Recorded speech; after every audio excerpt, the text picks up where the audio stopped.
Level 1, the idea. You are 24 years old. You have a job. The job pays $82,000 and it takes 11 hours a day. And you do it from a desk in an open office where the snack wall is stocked and the mission statement is painted on the wall in a clean sans serif typeface. And nobody in the building believes it. You believe it a little less every week.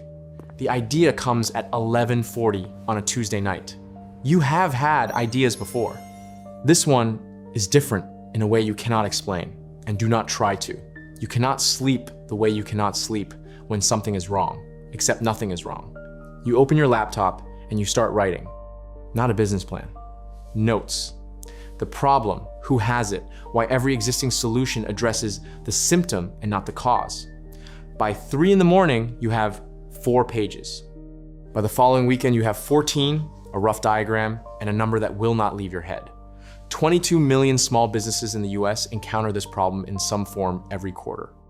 Even a tiny fraction of that, even a fraction of the fraction that would pay for a real solution, you stop yourself from finishing the sentence. You finish it anyway. You give the job 60 more days. You use the 60 days. You read every postmortem from a failed company in the space. You map the competitive landscape on a whiteboard in your apartment, then photograph it, then rebuild it 3 times as your understanding changes. You build a financial model that you know is fiction, but whose shape tells you something true. This business works structurally if you can reach product market fit before you run out of runway. That is the entire game. You do not know yet how many rounds the game takes or what it costs the person who plays it. You quit on a Thursday. Your manager says he is sorry to lose you and means it. Your parents say they are worried and mean that too. Your college roommate says it is incredible and he could never do it himself. And both halves of that sentence are accurate. The last day, you hand in your badge and walk out into the afternoon and the air feels different. It is the same air. You are a different person standing in it. Level 2, the co-founder. You need someone, not an employee, a co-founder. The distinction will take 2 years to fully appreciate and another year to stop explaining to people who ask why it matters. You know her from a previous job. She was the best engineer in the building and everyone knew it, and the company compensated her as though she were the 3rd best. And she knew that too and had been deciding what to do about it for the better part of a year. You call her on a Sunday evening. The conversation lasts 2 hours. By the end of it, you have not committed to anything, but you have both said things you cannot unsay, and you both understand what that means. Before a single line of code is written, you spend 3 weeks on the co-founder agreement. Equity split, vesting schedule, 4-year vest with a 1-year cliff, decision rights across product and business. What happens if one of you wants to leave before the company reaches a meaningful outcome? What happens if an acquisition offer arrives that one of you wants to take and the other does not? You hire a lawyer for this. The lawyer costs $4,000. It is the best $4,000 the company will ever spend, and you will understand exactly why on a difficult afternoon approximately 26 months from now. The first version takes 4 months to build. You work from a shared workspace that costs $300 a month for 2 desks and access to a printer that jams on Tuesdays. You eat lunch at the desk most days because leaving requires a decision, and decisions take energy that belongs to the product. The first version is bad. You know it is bad while you are building it, and you build it anyway, because the second version cannot exist without the first. And the only way to learn what is wrong is to put the wrong thing in front of someone. You show it to 14 potential users over 3 weeks. 11 are polite. 3 are useful. One of them is a 37-year-old operations manager at a logistics company who uses the product for 8 days and then sends you a voice message at 11:50 on a Sunday night. She has found a bug, a workflow problem, and a use case you had not considered. And she ends the message by saying she would pay for this. You sit very still listening to that last part. You rebuild in 5 weeks. The second version is different in the way that matters. You can feel the difference when you use it. So can she. She refers 3 colleagues before you ask her to. Level 3, the seed round. You raise $1,400,000 from 7 investors. None of them are famous. 2 are angels who came through mutual contacts. One is a small fund that leads pre-seed rounds in your vertical and whose check size sits around $350,000. The remaining four are people who understand the problem space, have spent time with you, and want a small position. You are grateful for all of them in a way that will not fully crystallize until the first time you need something that is not money. The raise takes 13 weeks. You send 162 emails. You take 71 meetings. 52 of them end with some variation of "we'd love to stay in touch." And you learn within the first 4 weeks that "love to stay in touch" is a no delivered in the language of optionality. You learn to identify a no in the first 10 minutes and redirect the remaining time toward understanding the investor's actual concerns, which occasionally convert into useful feedback even when they do not convert into capital. The term sheet from the lead investor arrives at 9:15 on a Tuesday morning.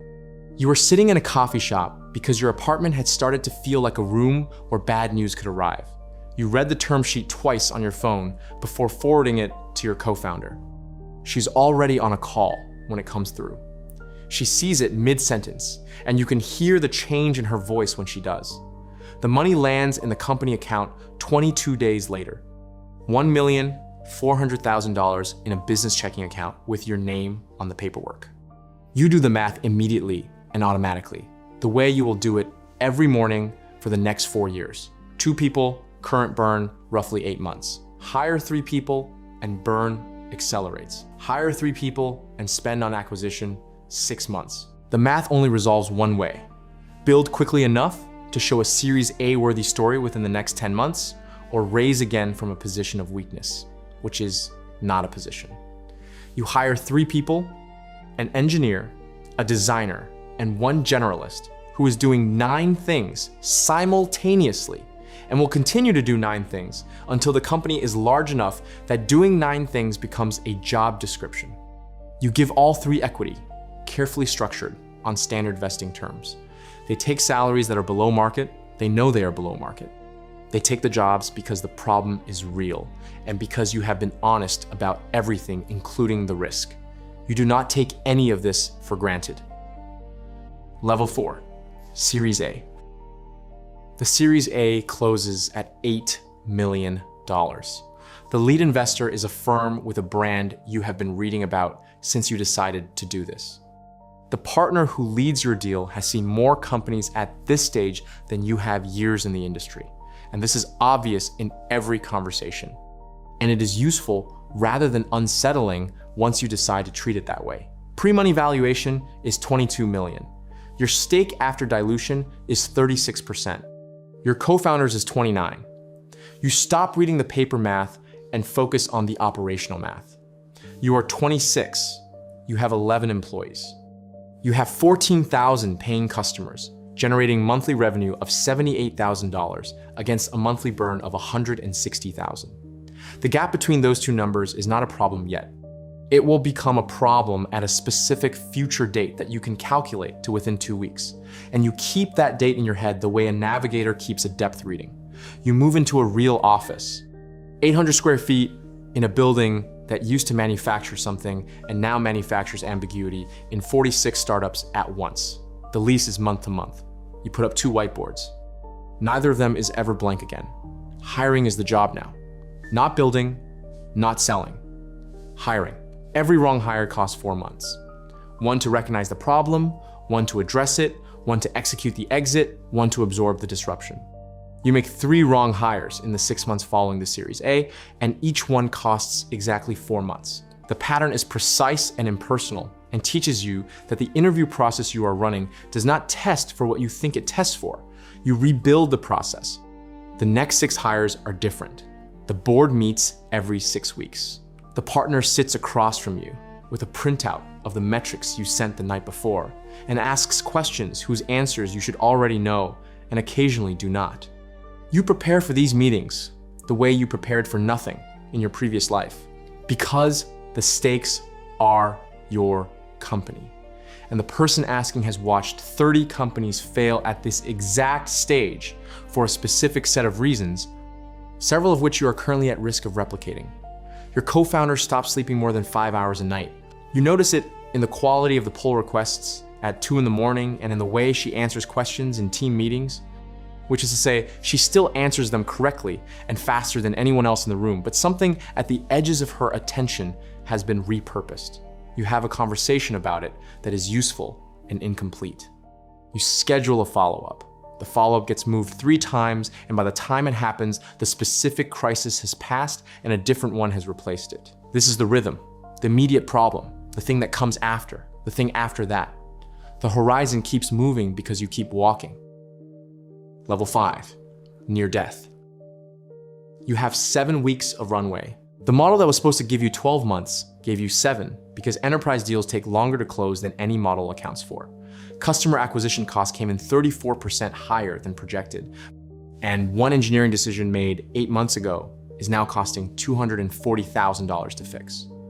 None of these things alone would have been fatal. Together, they are a specific kind of problem that has a specific name in the investor community, and you hear that name in the subtext of every conversation you have in the weeks after you discover the true number. Your Series A investors will not lead a bridge. They will participate in one if someone else leads. You need that someone. You take 44 meetings in 22 days. You are precise and prepared and running out of time in a way that is legible to anyone who knows the numbers. And every person you are meeting with has spent a career knowing exactly how to read them. 3 acqui-hire offers arrived during this period. The largest is for $11 million. Your stake, after the Series A liquidation preference is clear and the lawyers take their share, works out to approximately $1,400,000. For 3 years and 2 months, you sit with that number for 1 full afternoon, you go for a walk, you come back and look at the product metrics, the retention curve, the email from a customer last week that described in 1 paragraph exactly the problem you set out to solve and how it had been solved. You decline all 3. The bridge closes at $2,300,000. A new investor leads. The terms are difficult. A 25% discount on the next round and warrant coverage that will hurt everyone if the Series B does not price above a certain floor. You sign because the company is still alive on the other side of the signature and is not on the other side of not signing. 3 days after the bridge closes, you lay off 5 people. You do it yourself in separate one-on-one conversations on the same morning. You prepare for each conversation individually because each person deserves a specific conversation and not a general one. The preparation does not make the conversations easier in the way you hoped. One of them asks if this is because of her performance. You tell her clearly and accurately that it is not. She knows this. She needs to hear it said anyway. You do not take that evening off. You open the model, delete the assumptions that have been wrong, and rebuild the next 90 days with the precision of someone who has learned that a financial model is not a prediction. It is a document that tells you which assumptions are costing you the most. Level 6, Series B. The Series B closes at $24 million. Tier 1 lead. Pre-money valuation is $71 million. You have been running this company for 3 years and 7 months. Monthly revenue is $460,000, growing at 9% month over month for the last 5 months. You have 47 employees. You know 43 of them without checking the directory. The 4 you do not know were hired in the last 3 weeks. It is the last time the company will be small enough for that to be the problem. The product works. This is not a small thing, and you do not treat it as a small thing. A lot of companies raise a Series B before the product fully works, and investors understand this, and it produces a different kind of company. The NPS is 64. Enterprise contracts are renewing at 91%. 3 accounts that started as $5,000 annual contracts have expanded to over 80,000. You know the names of the people who made those decisions and the specific problems that drove each expansion. You stop sleeping past 4:30, not because you are anxious, because the work at this level has a layer that only exists before the rest of the company arrives. The structural questions, the things that are quietly wrong before they are loudly wrong, the decisions whose consequences will not show up in the metrics for 6 months. The first 90 minutes of each day belong to those questions. You protect that time with the same discipline. You protect the board materials. Your co-founder is CTO in title and in operational reality. You are CEO in the same sense. The split was always implicit in how you each saw the company.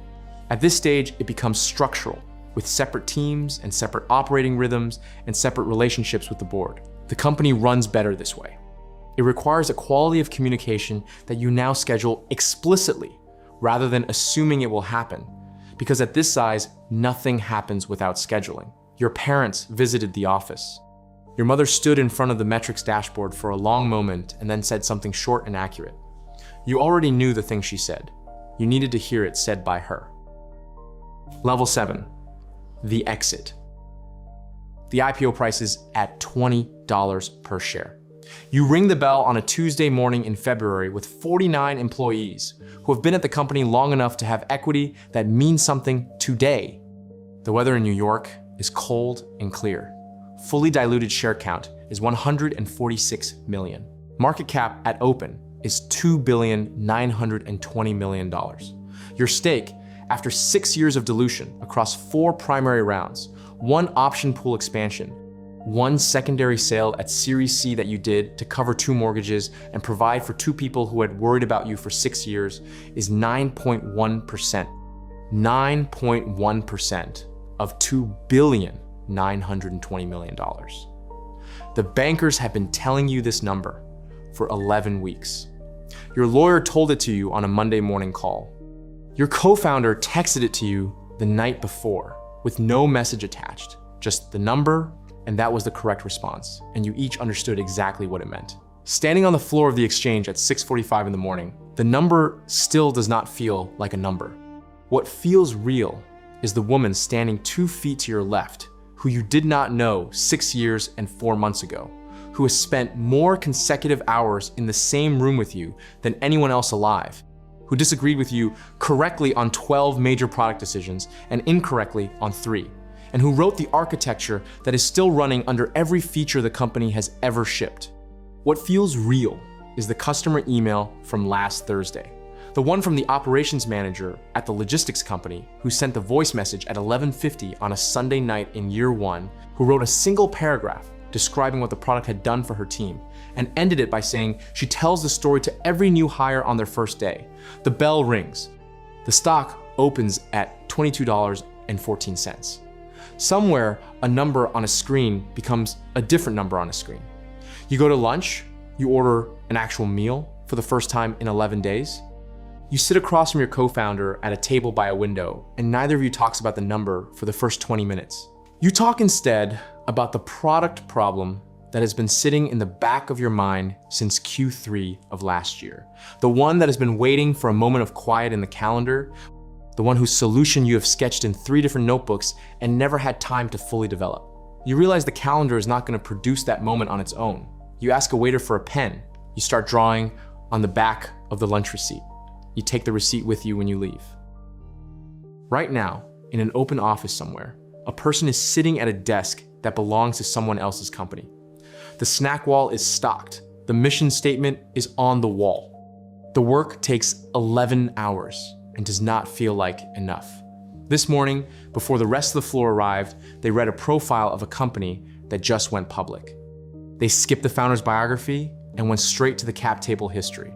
The bridge round in year 3, the co-founder split that almost ended it, the layoff that nobody mentions, but that shows up as a gap in the LinkedIn timelines of 5 former employees. If you look, they have been reading these things the way a person reads them when they're deciding something, not learning. They have done the math 3 times. The math keeps producing the same number, which is large enough to make the risk feel manageable, which is exactly what the math is supposed to do, and exactly why it should not be fully trusted, and exactly why they are going to quit anyway. They have a date, 60 days from now, 90 at the outside. They have not told anyone about the date. The person they most want to call about it is someone they used to work with, an engineer, someone they have been watching for 2 years. The way you watch someone when you are waiting to know if you trust them enough. The company does not know their name yet. It will learn it the hard way, the only way any company learns anything, through the long, specific irreversible process of being built.